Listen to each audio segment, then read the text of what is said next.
Haleluya Yesus. Haleluya.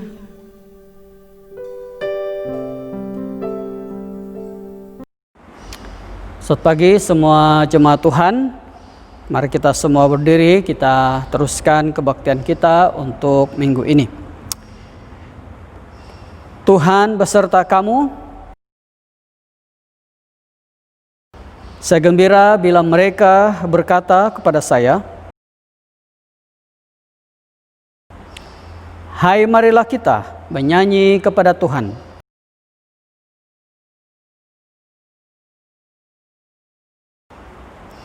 Allah itu roh, kemuliaan pada Allah Bapa, Anak, dan Roh Kudus.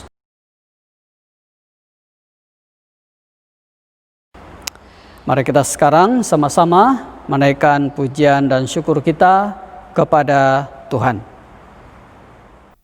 Haleluya, sorak-sorai bagi nama Tuhan. Mari kita meninggikan nama Tuhan. Kita puji Dia dengan sorak-sorai. Haleluya. Haleluya. Firman-Mu yang menerangi jalan kami Tuhan. Engkaulah perisai iman kami Tuhan. Haleluya, mari kita naikkan pujian ini. Ya Allah pelindung kita. Haleluya.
sumber pengharapan di sepanjang hidup kita. Haleluya.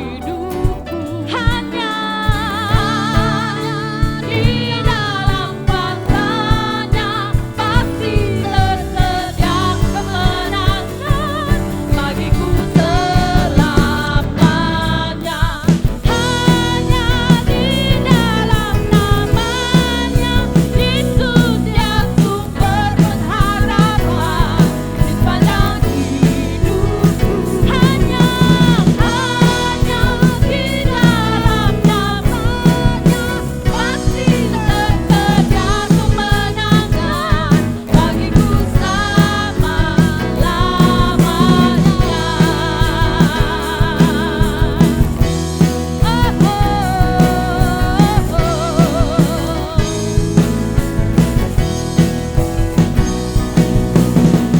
dalam nama-Nya ada pengharapan, dalam kuasa-Nya kemenangan. Haleluya, dalam nama-Mu ada kemenangan. Yesus, haleluya. Haleluya Yesus. Haleluya.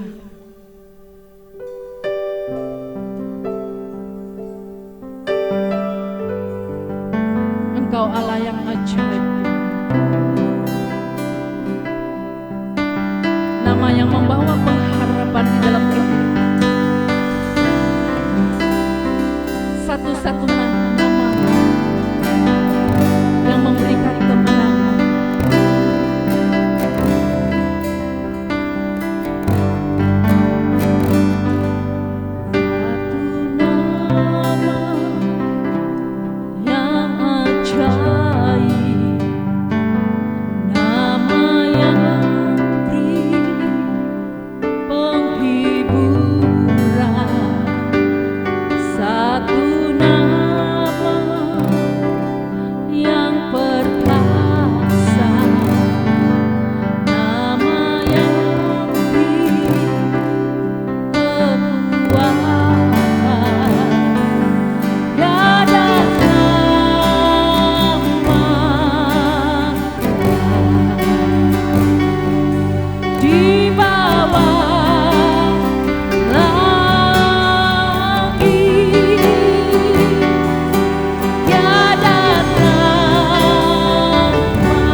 segenap hati kita katakan, keselamatan hanya dari Tuhan. Keselamatan hanya dari Tuhan. Haleluya. Haleluya. Sembah Tuhan.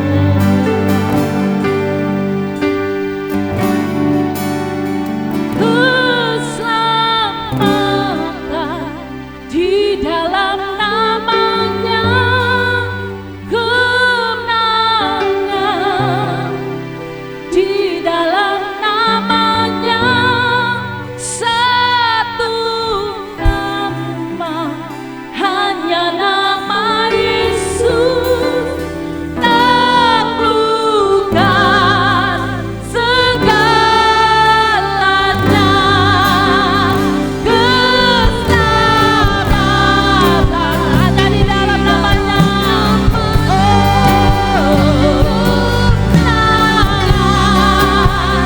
Di dalam namanya, iblis tunduk.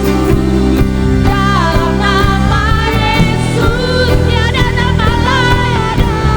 Sekali lagi, keselamatan dari Tuhan Yesus. Keselamatan di dalam namanya,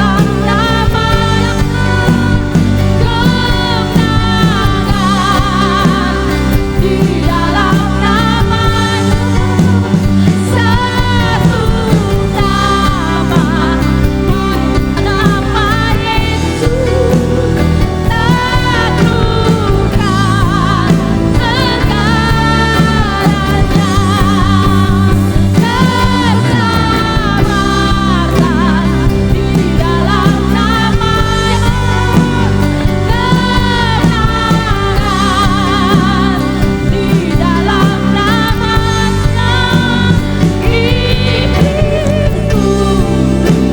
Dalam nama Yesus tiada lain. Nama Yesus tiada lain. Nama Yesus tiada lain. Nama Yesus. Haleluya. Haleluya. Terpujilah nama Tuhan.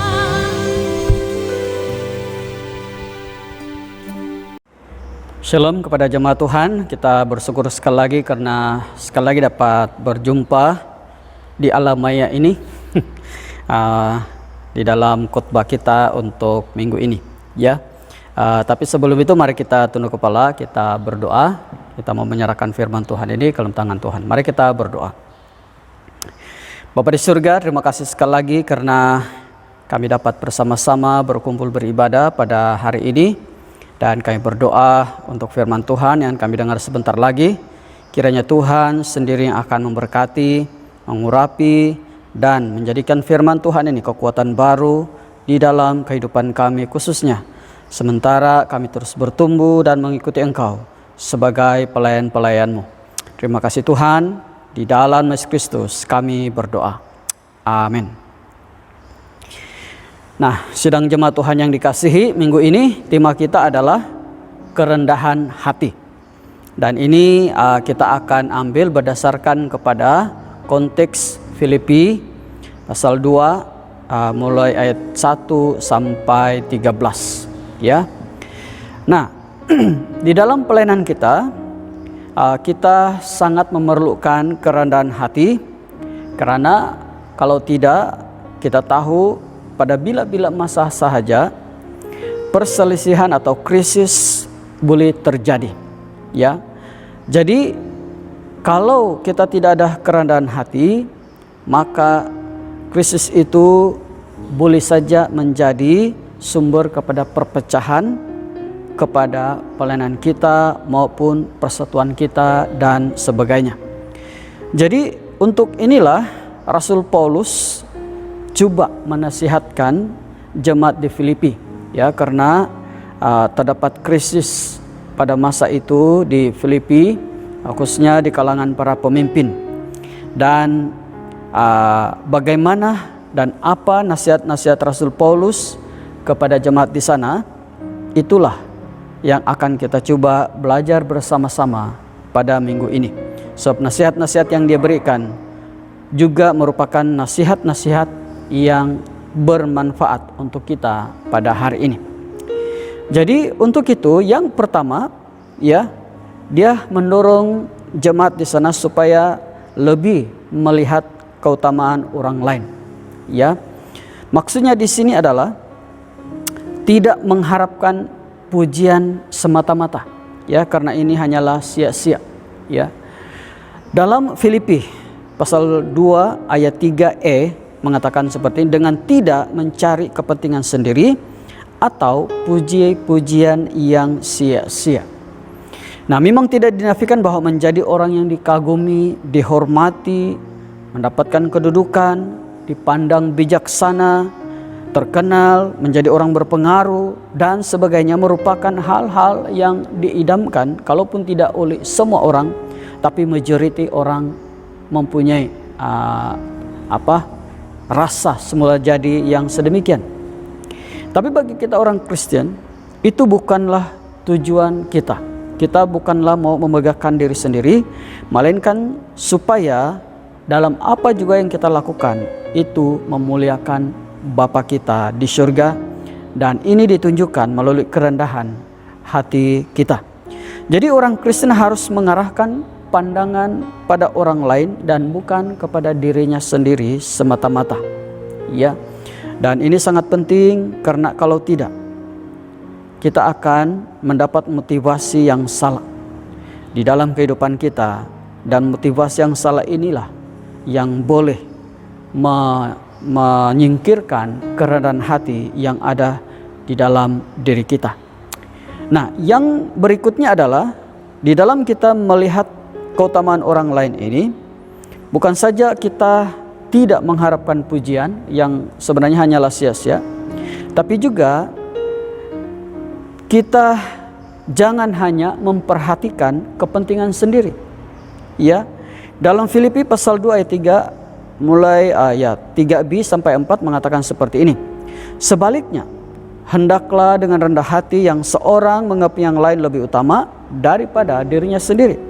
Dan janganlah tiap-tiap orang hanya memperhatikan kepentingan sendiri, tetapi kepentingan orang lain juga. Jadi kepentingan sendiri di sini bermaksud memperoleh keuntungan atau kesenangan sendiri tanpa memperdulikan orang lain atau memperhatikan orang lain. Kadang-kadang kita mendengar orang main maya, dan kadang-kadang bisa pakai juga, ya, apabila pergi ke rumah-rumah orang dan masuk bab makan. Ya, saya ingat dulu-dulu dalam pelayanan saya selalu main-main dengan penginjil-penginjil saya mengatakan, ingat orang yang tersayang. Ya, sebenarnya maksud saya itu kalau mau mengambil makanan, ya ingat-ingatlah orang lain juga. Ya, itu hanya main-main, tetapi tujuan asasnya di situ adalah janganlah karena kita mau makan, karena kita lapar dan sebagainya, sampai kita mengambil tanpa memikirkan bahwa ada orang lain lagi yang perlu itu makanan. Ya, seperti itu. Itu adalah contoh yang sangat sederhana. Tetapi dalam konteks perselisihan, ya, perselisihan akan terjadi apabila kita lebih memperhatikan kepentingan sendiri, karena ini membawa kita kepada sikap yang lain, yaitu tidak mau bertolak ansur, lebih suka mempertahankan ego sendiri dan sebagainya. Dan disitulah perselisihan atau krisis itu akan terjadi. Jadi dalam hal ini kita perlu memperhatikan kepentingan orang lain juga. Ya, seperti yang dikatakan dalam Yakobus pasal 3:14 mengatakan, mementingkan diri sendiri itu menuju kesombongan. Benar. Karena mementingkan diri sendiri ini akhirnya hanya akan memenangkan diri sendiri dalam semua perkara. Nah, perkara yang kedua adalah bagaimana kita hidup di dalam kerendahan hati menurut Rasul Paulus nasihatnya yang berikutnya adalah berpikir seperti Kristus, ya, berpikir seperti Kristus. Nah, apa maksudnya berpikir seperti Kristus ini? Ya, yang pertama adalah tinggal di dalam Kristus. Dalam Filipi pasal 2 ayat 5 mengatakan, hendaklah kamu dalam hidupmu bersama menaruh pikiran dan perasaan yang terdapat juga dalam Kristus Yesus. Jadi tinggal di dalam Kristus ini berarti bersatu dengan Kristus, ya. Jadi kalau kita perhatikan, tidak ada orang yang dapat berjalan bersama dengan orang yang dia berselisih dengannya, berselisih paham dengannya. Ya, susah dia mau berjalan bersama dengan orang yang sedemikian. Dan sama juga ketika kita mengatakan saya berjalan bersama dengan Kristus, tetapi sebenarnya kita tidak tinggal di dalamnya. Karena bila kita memiliki Kristus sebagai taman seperjalanan kita, artinya kita juga harus menjadi teman bagi setiap orang. Ya, hubungan seseorang dengan sesamanya menjadi petanda atau gambaran yang baik bagi hubungannya dengan Kristus. Dalam 1 Yohanes pasal 4 ayat 20 hingga 21 mengatakan bahwa barang siapa mengatakan bahwa ia mengasihi Allah tetapi membenci sesamanya adalah seorang pendusta. Jadi maksudnya di sini mengapa kita perlu tinggal di dalam Kristus? Karena dengan tinggal di dalam Kristus dengan sendirinya akan membuatkan kita mengasihi orang lain. Dengan sendirinya membuatkan kita lebih melihat keperluan orang lain, lebih melihat kepentingan orang lain dan bukannya diri sendiri. Ya, jadi itu tujuan yang pertama mengapa kita perlu berpikir seperti Kristus, supaya kita tinggal di dalam Kristus. Selain daripada itu, berpikir seperti Kristus ini juga bermaksud kita perlu memiliki kasih dan rohnya. Ya, dalam Filipi pasal 2 ayat 1 hingga 2 mengatakan, jadi karena dalam Kristus ada nasihat, ada penghiburan kasih, ada persekutuan roh, ada kasih mesra dan belas kasihan. Karena itu sempurnakanlah sukacitaku dengan ini. Hendaklah kamu sehati sepikir dalam satu kasih, satu jiwa, satu tujuan. Jadi dengan memiliki kasih dan rohnya, Yesus memberikan kuasa kepada kita untuk mengasihi. Tidak hanya terhadap kawan-kawan kita, tapi juga yang membenci kita, yang tidak kita sukai, dan mereka yang jahat. Malah bukan setakat mengasihi mereka, tapi juga boleh mengampuni mereka. Dalam hal ini, hanya rohnya lah yang memampukan kita untuk memperlihatkan kasih yang sedemikian terhadap seseorang. Jadi sesungguhnya amalan dan tindakan sedemikian akan melemahkan segala rancangan si iblis yang coba menimbulkan perpecahan melalui perselisihan dan pergumulan-pergumulan yang lain sesama kita. Jadi ini adalah perkara yang kedua, bagaimana kita harus atau dapat memiliki kerendahan hati, yaitu dengan berpikir seperti Kristus. Dan yang seterusnya, dalam hal kerendahan hati ini, sudah pastilah tidak ada contoh yang paling sempurna selain daripada Kristus. Jadi bagaimana kita memperoleh kerendahan hati seperti Kristus? Ya, sudah pastilah meneladani Kristus sendiri. Jadi kalau kita perhatikan bagaimana Kristus menunjukkan kerendahan hatinya, ya, yang pertama adalah dia mengosongkan dirinya. Dan ini boleh kita melihat bersama dalam Filipi pasal 2 mulai ayat 6 sampai 8. Firman Tuhan berbunyi seperti ini. Yang walaupun dalam rupa Allah tidak menganggap kesetaraan dengan Allah itu sebagai milik yang harus dipertahankan, melainkan telah mengusungkan dirinya sendiri dan mengambil rupa seorang hamba dan menjadi sama dengan manusia. Dan dalam keadaan sebagai manusia, ia telah merendahkan dirinya dan taat sampai mati, bahkan sampai mati di kayu salib. Jadi ciri khas yang utama dalam kehidupan seorang Kristen, seperti mana yang Kristus tunjukkan di sini, adalah kerendahan hati, ketaatan, dan penyerahan diri. Ia tidak ingin menguasai orang lain. Ia tidak pernah Yesus mengajak dan bersifat seperti seorang pemerintah besar yang memerintah hal-hal yang tidak wajar. Kalau dia perlu menyuruh, kalau dia perlu mengatakan sesuatu, memerintahkan sesuatu, itu hanyalah berkait rapat dengan tugasnya. Karena dalam kehidupan Yesus, dia hanya rindu satu perkara, yaitu melayani manusia dan berusaha memenuhi kehendak Bapanya. Jadi dalam hal ini jelas bahwa dia tidak mementingkan kehendak sendiri. Dia hanya mementingkan kehendak Bapa. Ia tidak ingin meninggikan sendiri, sehingga kita melihat malah ia sanggup meninggalkan kemuliaannya dan mengusungkan dirinya untuk kepentingan manusia. Jadi orang Kristen harus mempunyai perbuatan pikiran yang sama seperti ini. Ya, jika ingin pergi jauh dalam pelayanan kita, atau sebenarnya bukan saja dalam tugas pelayanan kita, tapi juga dalam peranan yang kita ada. Ya, rahasianya adalah kita perlukan seperti mana yang dilakukan oleh Yesus.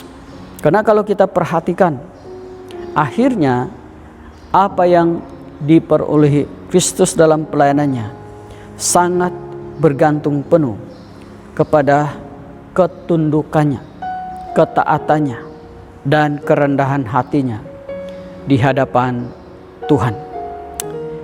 Dan seterusnya, ya, bagaimana untuk kita dapat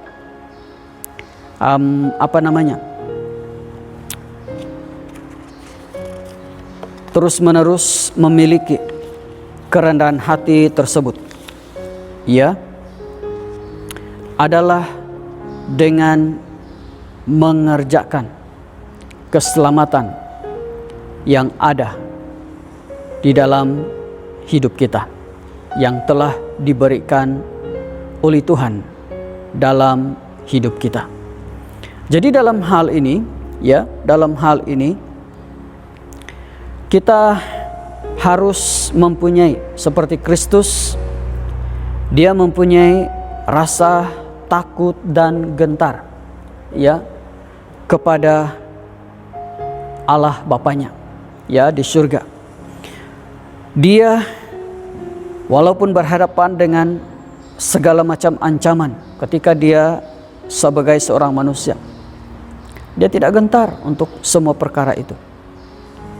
Dia hanya gentar dan takut kepada seorang pribadi, yaitu kepada Bapanya di surga. Dalam Filipi pasal 2 ayat 12 mengatakan, "Hai saudara-saudara yang kekasih, kamu senantiasa taat. Karena itu tetaplah kerjakan keselamatanmu dengan takut dan gentar. Bukan saja seperti aku masih hadir, tapi terlebih pula sekarang waktu aku tidak hadir." Jadi jelas sekali di sini bahwa bagaimana bagaimana kita meneladani Kristus, bukan saja dengan mengosongkan diri kita, tapi juga mengerjakan keselamatan kita tanpa takut dan gentar. Karena inilah yang harus menjadi pegangan dan kekuatan kita sebagai orang percaya, ya. Dan ini semua memerlukan kerendahan hati. Mungkin kita bertanya, mana mungkin saya mampu? Ya, mana mungkin saya dapat? Tapi kita ada Kristus yang sudah menunjukkan kepada kita. Kita ada teladan yang hidup, yang jelas di dalam hidup kita, di dalam iman kita. Dia telah menunjukkan dirinya dengan mengusungkan dirinya sebagai kerendahan, tanda kerendahan hatinya, dengan mentaati segala perintah Tuhan, dengan mengerjakan keselamatannya walaupun dia berhadapan dengan maut. Mengapa? Sebab dia percaya selama dia merendahkan hatinya di hadapan Tuhan, Tuhan pasti memampukan dia. Dan itulah yang kita melihat di dalam Filipi pasal 2 ayat 13, di mana dia mengatakan di situ, karena Allah yang mengerjakan di dalam kamu baik kemauan maupun pekerjaan menurut kerelaannya. Ya. Jadi jelas sekali di sini bahwa apabila kita merendahkan hati kita di hadapan Tuhan, walaupun kita mempunyai perasaan takut dan gentar di dalam setiap perjalanan kita, tapi ingat pesan Allah melalui surat Rasul Paulus dalam ayat 13 ini. Allah sendiri yang mengerjakan di dalam kita kemauan dan menurut kerelaannya. Jadi sebenarnya dalam hal ini kita hanya perlu berserah kepada pimpinan Allah. Ya, dan berserah ini sekali lagi kembali kepada kerendahan hati kita. Itu rahasianya. Kalau kita mempunyai kerendahan hati, maka kita akan dengan mudah dapat berserah kepada Allah. Dan kalau kita dapat berserah kepada Allah, artinya kita menyerahkan pimpinan Allah dalam hidup kita. Oleh itu segala rasa was-was, segala rasa tidak mampu sepatutnya tidak timbul, karena Allah sendiri yang mengerjakan itu, memampukan itu menurut kerelaannya di dalam hidup kita. Jadi sebagai kesimpulan, kerendahan hati sebenarnya adalah salah satu perkara yang paling sukar yang manusia atau kita dapat lakukan. Ianya kelihatan sederhana, tapi impaknya sangat dahsyat. Ya, ramai orang akhirnya tewas dalam perjalanan mereka bersama dengan Tuhan karena tiada kerendahan hati. Oleh itu satu-satunya cara adalah seperti Rasul Paulus yang telah kongsikan di sini, yaitu kita perlu mempunyai kerendahan hati yang sesungguhnya dengan memiliki dan menjadikan Kristus milik kita sepenuhnya. Sepenuhnya di sini bukan setakat 10%, bukan setakat 9,99%, tetapi 100%, seperti mana Kristus mengandalkan hidupnya sepenuhnya kepada Allah semasa dia sebagai seorang manusia. Jadi sekali lagi saya mendorong kita, rendahkanlah hatimu, rendahkanlah dirimu dengan kerendahan hati di hadapan Tuhan, maka Dia akan melakukan perkara besar dalam hidup kita. Semoga Tuhan berkati. Mari kita tunduk kepala, kita berdoa. Kepada surga, terima kasih Tuhan untuk firman-Mu, dan kami sekali lagi menyerahkan segala firman Tuhan yang telah kami dengar. Kiranya firman Tuhan itu menjadi kekuatan yang akan memampukan kami untuk terus mengikuti Tuhan di dalam perjalanan hidup kami bersama dengan Engkau. Di dalam Yesus Kristus kami berdoa. Amin. Amin.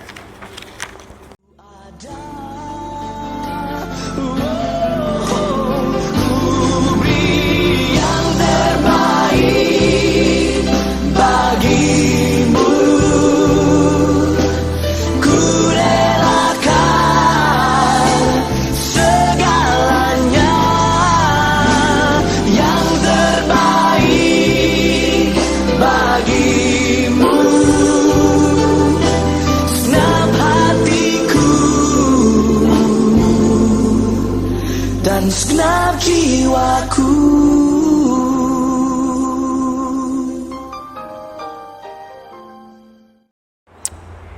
Sidang jemaat Tuhan, sekarang marilah kita berdoa seperti yang diajar oleh penyelamat kita.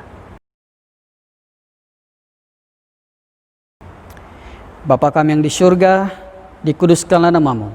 Datanglah kerajaan-Mu, jadilah kehendak-Mu di bumi seperti di surga. Berikanlah kami pada hari ini makanan kami sehari-hari. Ampunilah kami akan dosa-dosa kami, seperti kami juga mengampuni orang yang bersalah pada kami. Janganlah membawa kami ke dalam pencobaan, tapi lepaskanlah kami daripada yang jahat. Karena Engkau yang punya kerajaan, kuasa dan kemuliaan, sekarang dan selama-lamanya. Amin. Coba berkat daripada Tuhan, sentosa Allah yang melebihi pengertian manusia, melahirkan hati dan jiwa kamu di dalam pengetahuan dan kasih Allah dan anaknya, Yesus Kristus, Tuhan kita. Dan berkat Maha berkuasa, Bapa, Anak dan Roh Kudus, beserta dengan kamu dan tinggal serta dengan kamu dari sekarang sampai selama-lamanya. Amin. Pergilah dengan damai sejahtera dan layanilah Tuhan. Sekarang mari kita sama-sama sekali lagi berdiri. Kita menaikkan ucapan syukur kita kepada Tuhan. Haleluya, mari kita memberi sorak-sorai bagi Tuhan. Kita memberi syukur kepada Tuhan.